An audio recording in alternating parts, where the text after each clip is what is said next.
Hi, I'm Stephanie Toms with American Technology Consulting, and today I'm here to talk to you about how your staffing needs are being filled. Are they being filled by contractors, or are they being filled by direct placement?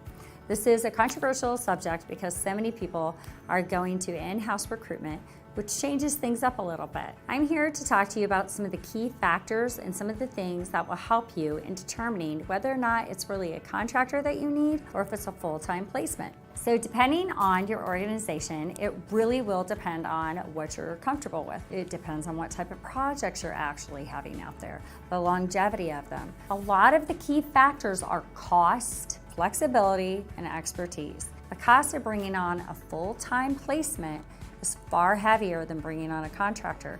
That means 401k benefits, health benefits, dental benefits, etc. It takes a year for recruiters, if they're at the age of 22, to learn that specific information technology space. That actually bringing them on as a full-time person, and that turnover is costing you more because you have training. Who has time to do that? No one has time to do that. If you look at the flexibility, I don't know how many people that I can look at for contractors that are ready and willing to move at a moment's notice. This is what they do best. They love to go out there, they love to experiment, they love to learn, versus a full-time person that might have to sell their home. That's a huge decision.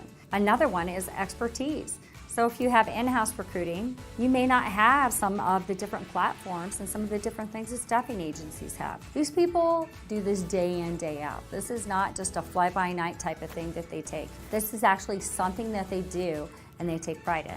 And they're always trying to learn the new methodologies. H-1Bs kind of get a scarlet letter, unfortunately, as these are some of the most talented people I've ever seen in my life. I've been in the business for over 8 years. They actually know this is the job that they're taking. They know that it can be taken at any time. They know the project limitations. They know the project lengths. If you bring a full-time person in and you do the onboarding process, the cost. With contractors, if they don't fit, you're able to come at them and say, you know what, this isn't a great fit, and they move on. You have an employee that you have to do that to. You're talking about a whole different ball game, and that changes things. And I have CIOs come at me all the time and ask me, oh, well, what would you do? Would you do full-time placement or would you do contractor? If you had a heart problem, would you go to a vet? No, you would go to a cardiologist. If you had a tax issue, would you go to a doctor? No, you would go to a tax attorney. And unless they're in that hierarchy that should be in the VP or management status, I don't think that it's really that much of a big deal to use the contractors. I think it's more of a strategic and actually better for your business and actually a better cost-effective way to go.